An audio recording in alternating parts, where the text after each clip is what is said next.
Agradeço a presença de vocês nesse momento. Nós, monges budistas, iniciamos sempre com uma prece. O Dharma é incomparavelmente profundo e infinitamente sutil, é raramente encontrado, mesmo em centenas e milhões de anos. Agora podemos vê-lo, ouvi-lo e compreendê-lo.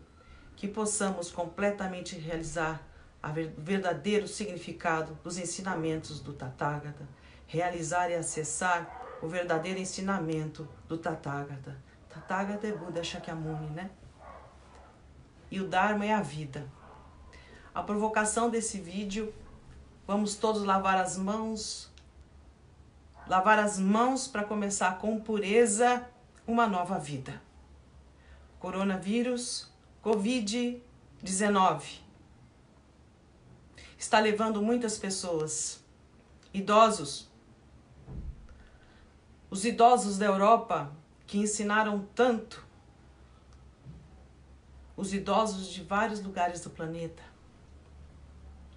que ensinaram tanto a seus filhos e a seus netos, o Covid-19 está levando muitas pessoas.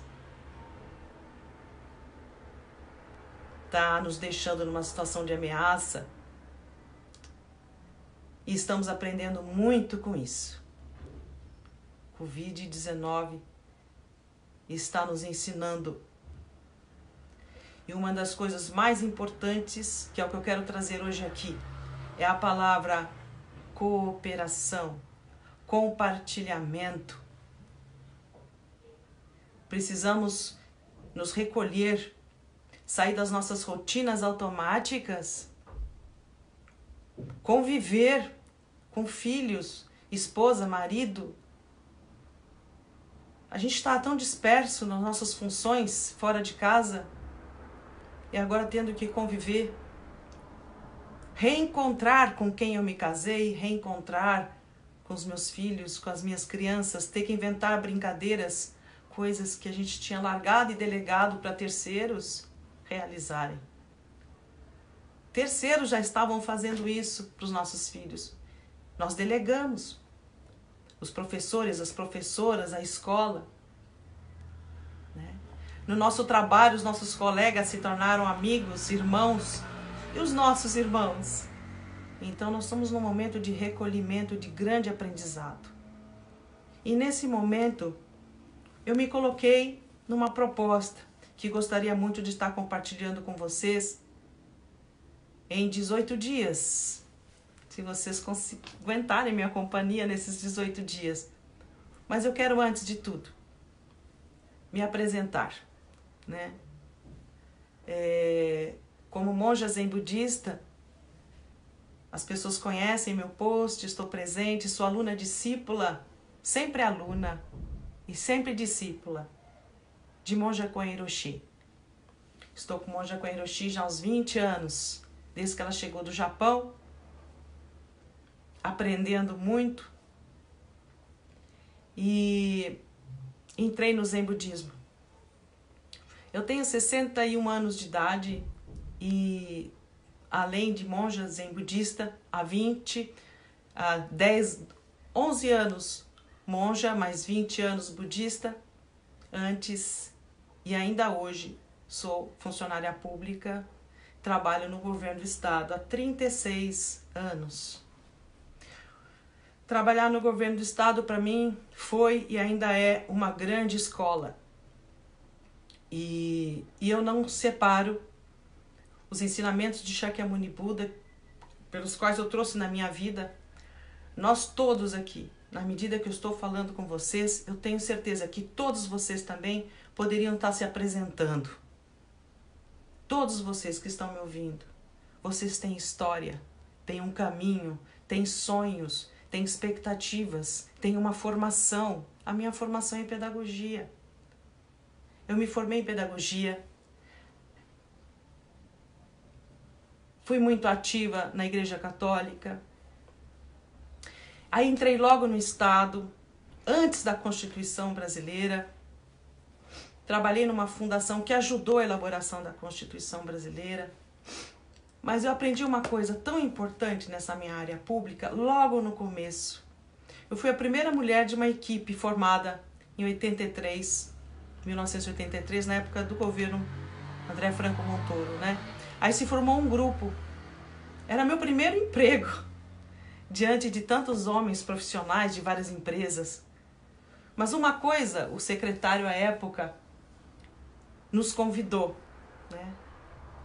Vamos atrás de experiências bem-sucedidas. Vamos atrás e vamos divulgar essas experiências bem-sucedidas. Eu tinha acabado de me formar em pedagogia, né? E entrado logo no setor público. Aí recebo esse convite desse secretário.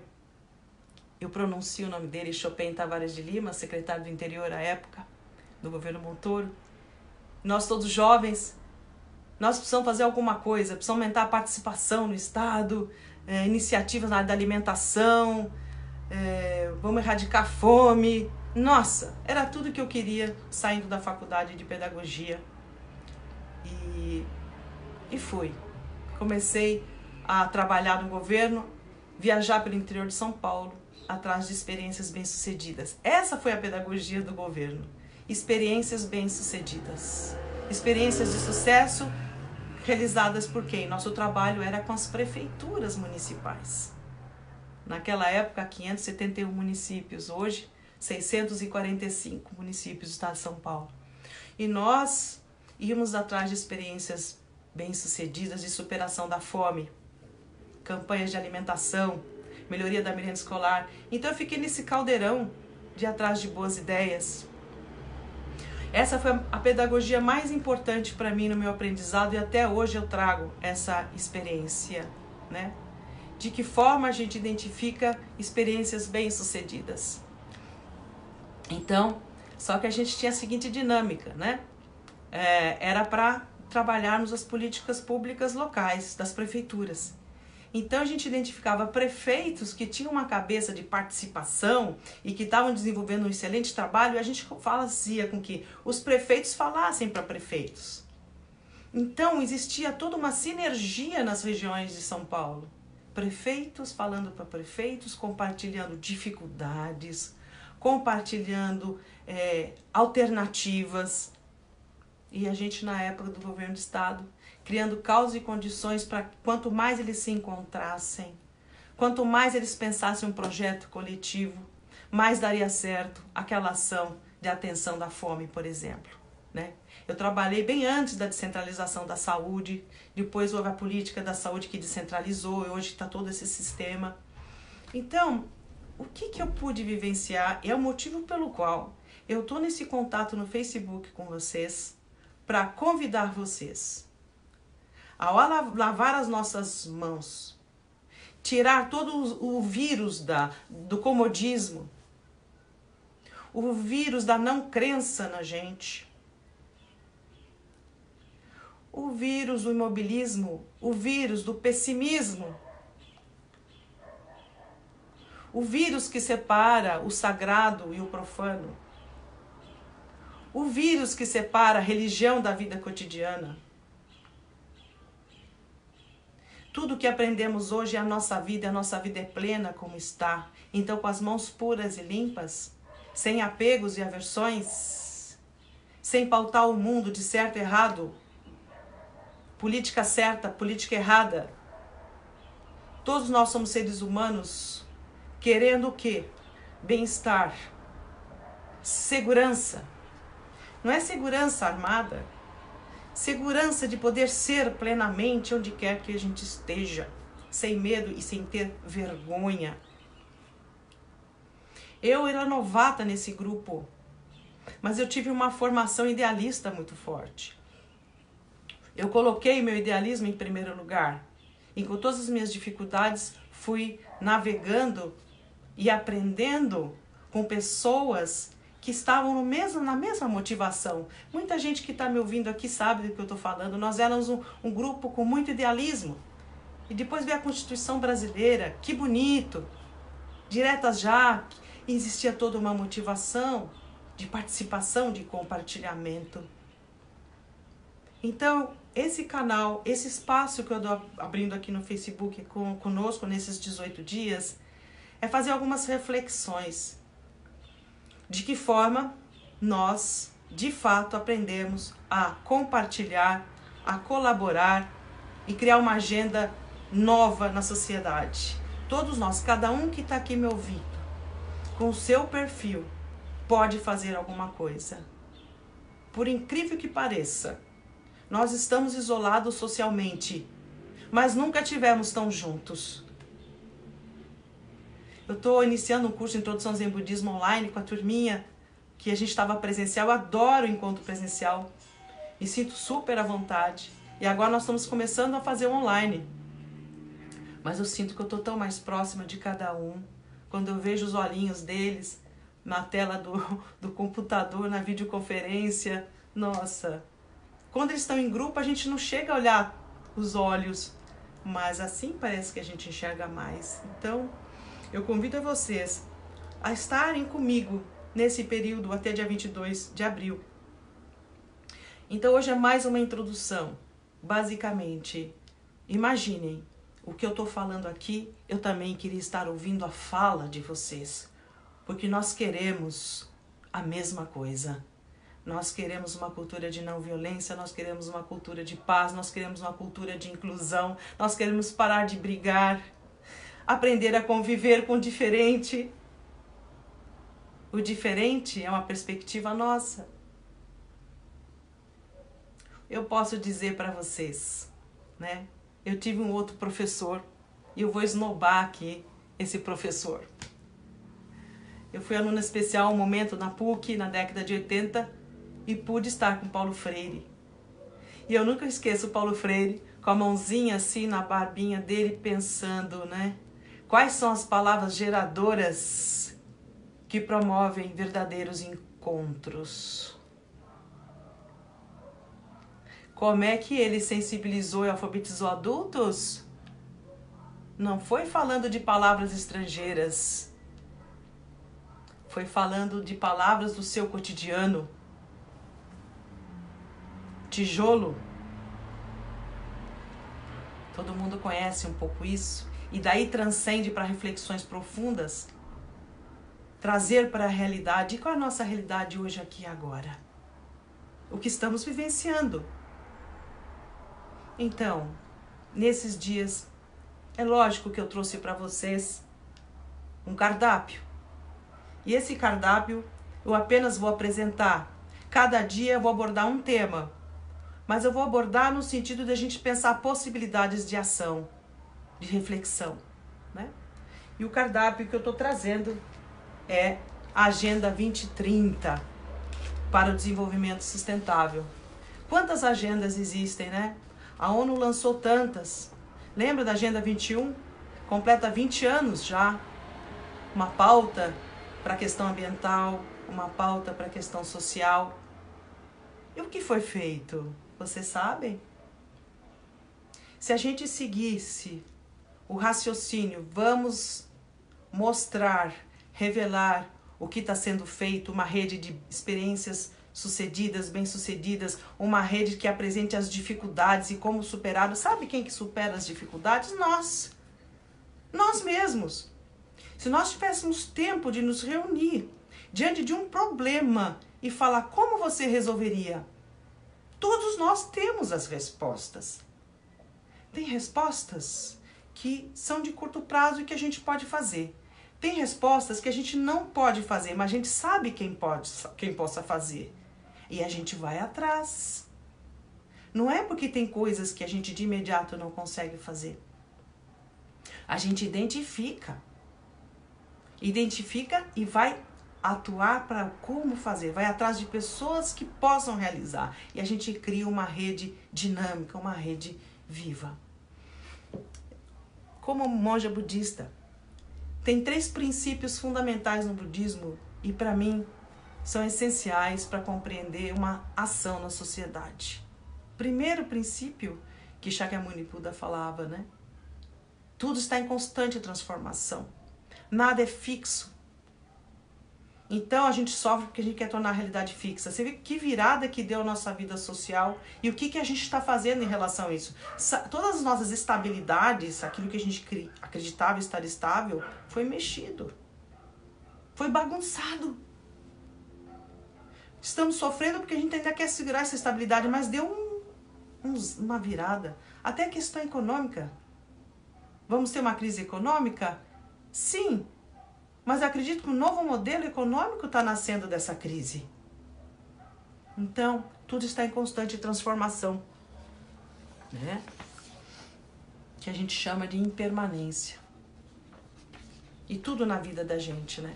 A gente sofre quando torna a realidade fixa, mas a realidade nos desafia. Outro conceito importante, princípio no budismo, essa é muito interessante, o princípio do não eu. Nossa, mas o que é isso, monja? O princípio do não eu. O que significa isso? Imaginem só, essa pessoa que está diante de vocês, e mesmo cada um de vocês, é feito de infinitas causas e condições. São seus pais, seus avós, a educação que você teve. Eu sou aqui diante de vocês, esse eu é um nós. Sou uma mistura de papai, mamãe, vovó, vovô, dos meus ancestrais. Essa cor da sobrancelha aqui vem dos ancestrais, ainda tá escurinha. Meu cabelo raspadinho não dá pra você enxergar, mas tá branquinho, né? Tenho 61 anos. Quantas pessoas me fizeram? Meus professores, Monja Kwan Hiroshi, a cultura japonesa que eu adotei. Nós somos feitos de infinitas causas e condições. Então não existe um eu fixo isolado disso tudo. Eu gosto muito dessa frase, e esse vai ser o foco um pouco da nossa conversa. As coisas todas na nossa vida, todos os fenômenos, né, se definem por rede de relacionamentos e condicionamentos. Nós somos resultados de infinitas circunstâncias, né? Mas esse resultado não significa que a gente não pode modificar. Mas reconhecer que não existe um eu isolado, um eu separado, um eu virgem, né? Um eu totalmente ascético. Não, nós somos uma mistura. Uma mistura de tantos eus, de tantas pessoas, de tantos personagens, de tantas experiências. Nada é fixo. Tudo o que fazemos, pensamos, recebemos, vem de infinitas causas e condições. Então, nós somos resultado de muitas experiências de vida, né? E o que eu faço interfere nessa vida. As coisas vêm, eu percebo que eu vou ter uma reação conhecida, eu respiro, vou mudar a minha reação e modifico. Vou modificando essa teia. Então, essa teia está em constante transformação e eu interfiro diretamente nessa teia. Essa instabilidade toda que a gente teve social do Covid-19, que nos deu essa instabilidade. Nós usamos mecanismos de adaptação e estamos usando esses mecanismos de adaptação. Que esses mecanismos nos abram ainda mais e não nos fechem. Então, esse princípio do não eu, na verdade, o princípio do nós, somos essa teia da vida, uma coisa que o Monja Coen fala muito e corrige, né? Nós não somos uma parte do todo. Nós somos o todo manifesto. Nós somos a vida da Terra. Nessa pele tem tudo que eu me alimentei nesses 61 anos de idade. A estrutura da minha coluna vertebral, os minerais. Nós somos a vida da Terra. E precisamos cuidar dessa vida da Terra. E é outro princípio do Nirvana, da serenidade. Quando a gente acaba com as nossas divisões, né? Acaba com aquelas ideias equivocadas da vida que tudo é separado. Não, a gente é integrado com tudo que existe. Aí, vamos lá, para o nosso cardápio, né? O cardápio que eu quero compartilhar com vocês. Então, considerando que a gente é toda a vida da Terra, somos resultados de infinitas causas e condições, nós nos mantemos mutuamente como os ecossistemas, né? A árvore conversa com a água mantém a árvore, a chuva, o sol, a terra, a toda a biodiversidade que nos mantém, que se dialogam. Nós somos essa rede da biodiversidade, nós fazemos parte dessa cadeia da biodiversidade. Nós não estamos fora, nós somos a biodiversidade do planeta, né? Tudo que fazemos, nos alimentamos, vem dessa biodiversidade, mas nós mantemos essa condição da biodiversidade, né, dos recursos naturais, e temos uma grande responsabilidade nisso. Então, nós vivemos em redes. Então, redes de relacionamento. Temos várias redes de relacionamento, né? Temos redes de sistemas produtivos, temos redes de especialistas, acadêmicos, cientistas, temos rede de legisladores e políticos, temos várias redes que se reúnem por interesse. Mas agora eu convido vocês, cada um de vocês, a perceber quais são as suas redes de relacionamento e a gente criar uma rede única, voltada a esse propósito do desenvolvimento sustentável, né? Sustentável porque eles dizem assim, que as necessidades da geração atual sejam atendidas, mas considerando as necessidades das futuras gerações. O que eu faço aqui, eu tenho que pensar também nas futuras gerações. Tendo por base todos esses princípios da responsabilidade coletiva, é que eu trago esse documento e gostaria que vocês acessassem depois no site da ONU, que é a Agenda 2030. Agenda 2030 transformando o nosso mundo para o desenvolvimento sustentável. E o grande eixo dessa agenda é reduzir, erradicar a pobreza, a miséria, a fome no planeta. E para isso ele apresenta 17 objetivos. E cada dia nós vamos falar um pouquinho desse objetivo, né? E compartilhar de que forma a gente pode fazer a nossa parte em cada um desses objetivos, que no fundo não são separados, fazem parte, eles se interdependem. Vocês topam entrar nesse processo comigo? Eu gostaria muito de compartilhar esse processo com vocês. Precisamos empoderar a população, o mundo, para essa transformação. E vamos pensar juntos como fazer. Dentro da nossa governabilidade e aquilo que a gente não tem governabilidade, de que forma a gente orquestra para que as pessoas façam. Vamos fazer barulho, gente. Vamos fazer barulho. Bater panela é interessante, falar é interessante, mas pôr a mão na massa com as mãos puras, no sentido, estou aberto. Outra coisa muito forte que o Monja Coen falou para mim e mexeu muito comigo, se você está com as mãos fechadas, é mais fácil você reagir e bater. Mas se você está com as mãos abertas, todo o universo cabe. É um não saber. Chega, eu não sei como fazer. Você sabe, vamos fazer junto? Vamos fazer junto? Chama a gente que está fazendo. Vamos fazer um grande caldeirão aqui agora, nesse momento. É o convite que eu faço. Então, eu vou ler para vocês os 17 objetivos. E se inspirem. Nosso encontro não vai ser muito longo para não cansar vocês. A gente até pode ver pelo menos 30 a 45 minutos. Nós já estamos a 25 da transmissão. Então eu não quero cansar vocês, mas convidar cada um de vocês com tudo aquilo que você sabe e o que você não sabe. O ângulo como você olha a realidade é tão rico. Vamos compartilhar esse ângulo, acreditar, né? E compartilhar. Esse é o meu convite, é um desafio de pôr a mão na massa. Como diz a Monja Kokai Sensei de São Leopoldo, faz uma cuca deliciosa. Nossa, que saudades, Kokai Sensei. Vamos fazer uma cuca. Vamos fazer uma refeição. Vamos fazer uma refeição de ideias e criatividades e ações. Eu estava agora ouvindo, antes de estar aqui com você, um programa na televisão. Eu saí dos canais que estão falando do coronavírus, né? Um tempinho eu dei. E entrei no canal da Unesp. e tinha uma moça falando sobre a questão das abelhas, a importância das abelhas na polinização. Mas ela era especialista, então a linguagem dela era especialista na área das abelhas, né? Tipo de abelha e tal, no maracujá.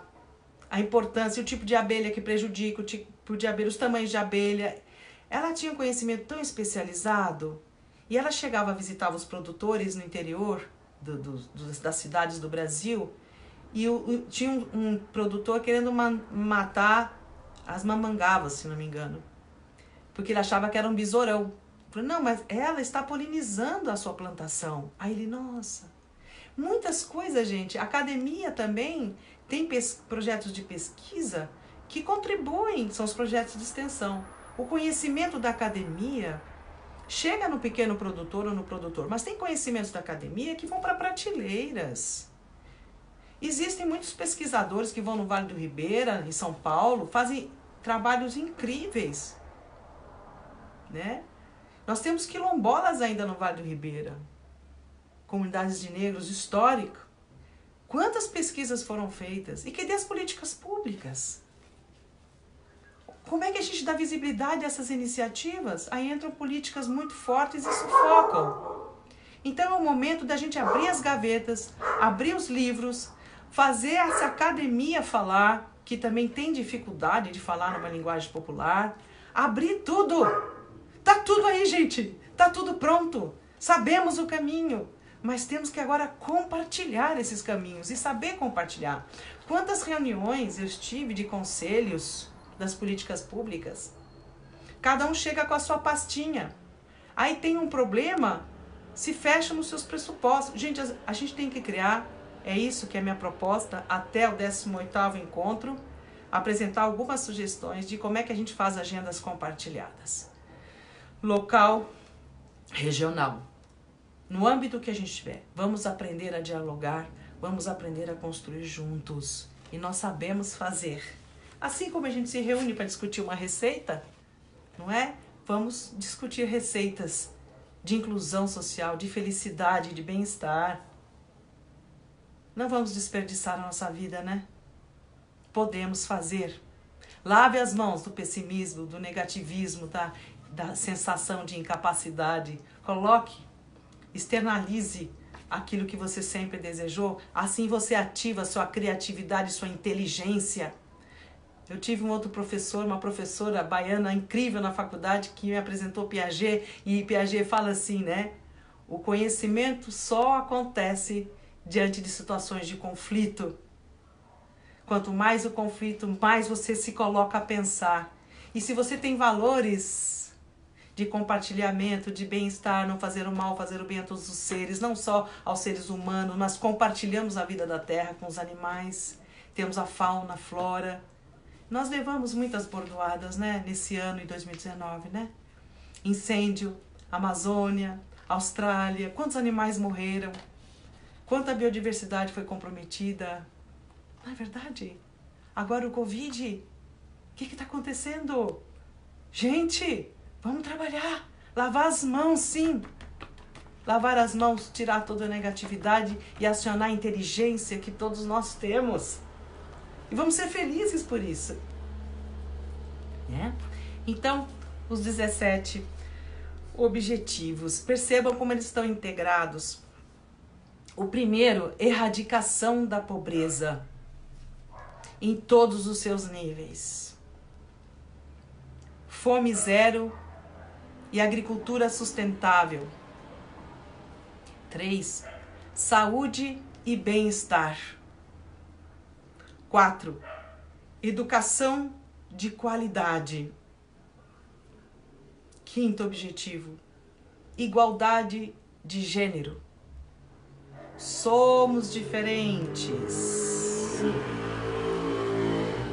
Essa questão de igualdade é relativa. Igualdade nos acessos, mas os acessos têm que ser diferentes porque somos diferentes.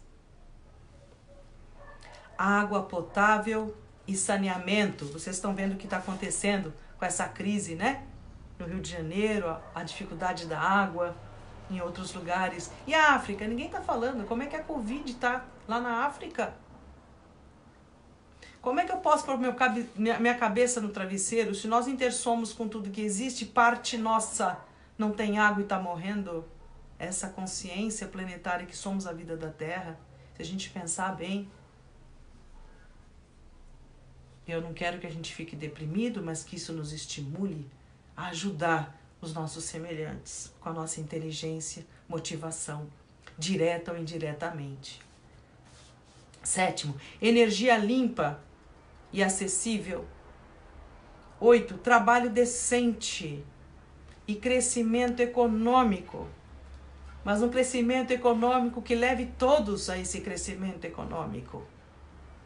Todos juntos. 9, indústria, inovação e infraestrutura. Esses objetivos, Agenda 2030, aborda toda a teia produtiva. Indústria, inovação e infraestrutura. Indústria, inovação e infraestrutura visando sempre a questão da sustentabilidade. 10, redução de desigualdades. A redução de desigualdades, ela acontece quando a gente compreende a diversidade. Pensem nisso quando a gente abordar esse objetivo.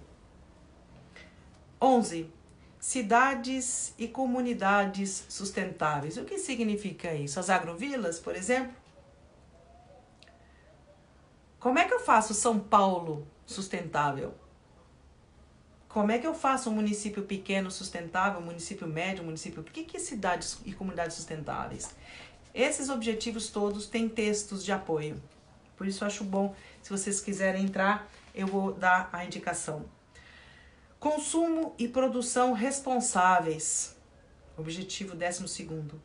13º, ação contra a mudança global climática. 14º, vida na água. Puxa. Saúde na água, peixes, um mundo aquático saudável. Vou ter que criar mundos artificiais aquáticos? Vamos cuidar desse mundo aquático cheio de vida. 15º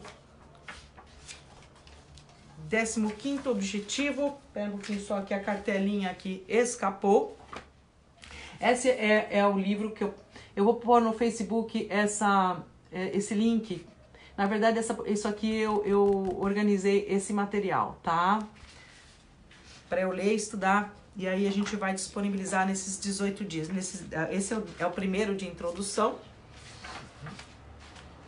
Então, seguindo aqui.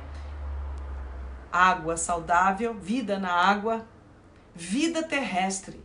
Vida terrestre, gente, é olhar essa teia da biodiversidade incrível que nos mantém com bem-estar. Somos responsáveis. Essa ideia do antropocentrismo comprometeu profundamente a vida na Terra. Nós dependemos profundamente de tudo que existe. O que existe depende de nós. Intersomos, interdependemos mutuamente. Biodiversidade, ecossistemas, natureza, fauna, flora, florestas. Então, o 15º objetivo, vida terrestre. E para cada objetivo você tem indicações. Temos ainda mais 10 minutos de encontro, de conversa, né?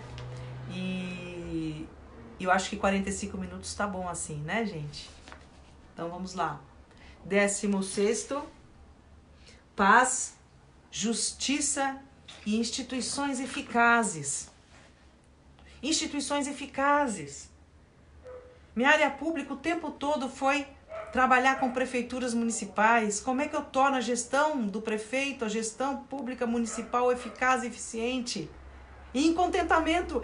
Eu gostaria de ter essa experiência de trabalhar numa prefeitura. Não é fácil, não. Cada 4 anos muda o governo.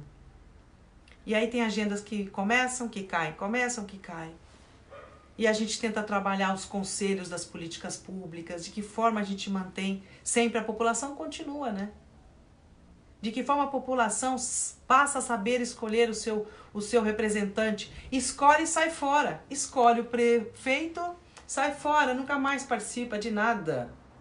Né? Escolhe o vereador porque é amigo tal e não participa de nada. Está na hora de participar, de estar nessa teia da vida, não podemos nos separar. Por isso que nós estamos vivendo esse caos, porque nós estamos nos separando, e mesmo porque é impossível separar, né?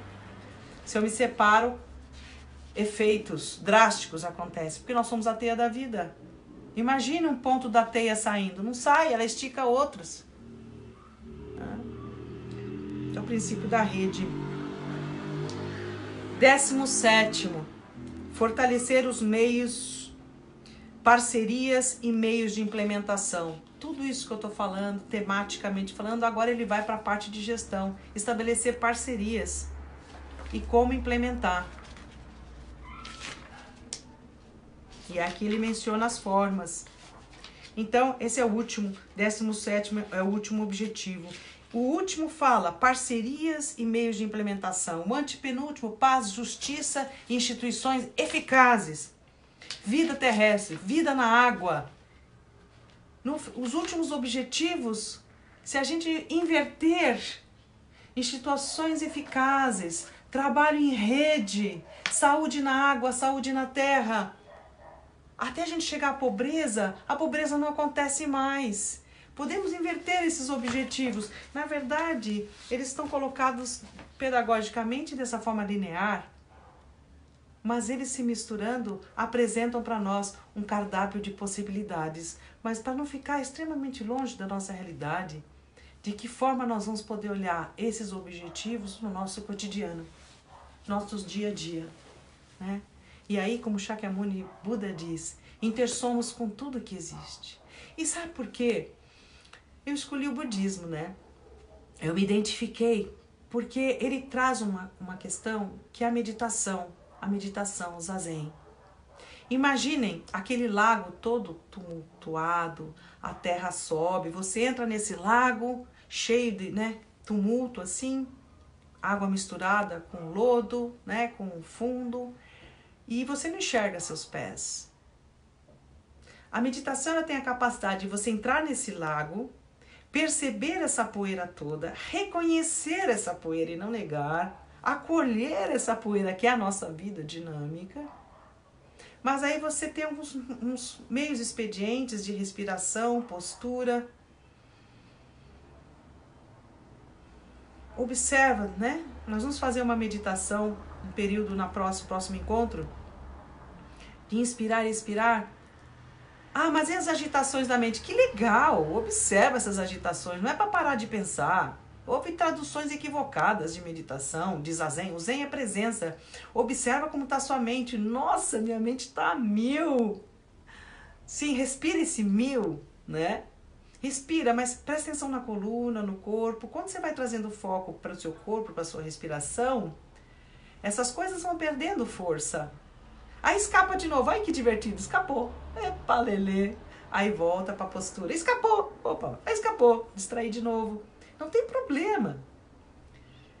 É assim mesmo. A tal ponto, né? Que a areia, ela se assenta no fundo. E você começa a enxergar os seus pés. O brilho dos seus pés. Cada um tem o seu próprio brilho. Esse é o brilho da humanidade. É o brilho da vida. Enxergar esse brilho que está em nós. Esse é o despertar. Aí a lucidez vem, começa a ver com mais clareza. Aí depois tumultuou de novo. E depois, é assim mesmo a nossa vida. Ela é divertida. Nosso mestre, século XIII, mestre Dogen Zenji Sama, ele falava assim, aprecie a sua vida. A nossa vida é o nosso conteúdo. Vamos tirar as separações de sagrado e profano, céu e inferno. Vivemos todas essas condições mentais no dia a dia. Reconhecê-las e colocá-las no colo. Acolher e prosseguir. Então, temos alguns minutos e eu gostaria de agradecer a presença de vocês nesse nosso primeiro encontro. Então, minha proposta todos os dias até dia 22, às 17 horas. Eu chamei de chá da tarde, né? pode ser cafezinho da tarde, mas que a gente possa, que vocês possam acessar esse documento no Google, né? No nosso grande Google. Pode ser outros sistemas de procura. Agenda 2030 para o Desenvolvimento Sustentável. É um documento das Nações Unidas que começou a ser escrito em 2015. Vejam só, hein? 2015. Estamos em 2020. A monja acordou um pouquinho anos depois, mas eu estou realizando um sonho, porque nós somos a transformação que queremos ver no mundo. Isso Gandhi falava. E nós somos e devemos ser a transformação que queremos ver no mundo. Eu acredito muito nisso, nós acreditamos muito nisso. O sagrado é isso, modificar a realidade que leva tantas pessoas ao sofrimento. Somos corresponsáveis. Bom, eu vou encerrando a nossa comunicação hoje. Agradeço a presença de vocês aqui no Facebook. Adoro o Facebook. Tenho que aprender outras tecnologias, né? Quem sabe aí a gente possa criar algum outro momento. Mas por enquanto vamos fazer nessas reflexões, ok, gente? Compartilhando. Uma alegria estar com vocês, porque o que eu tô falando não sou eu que tô falando. Nós estamos falando juntos, nós juntos, ok?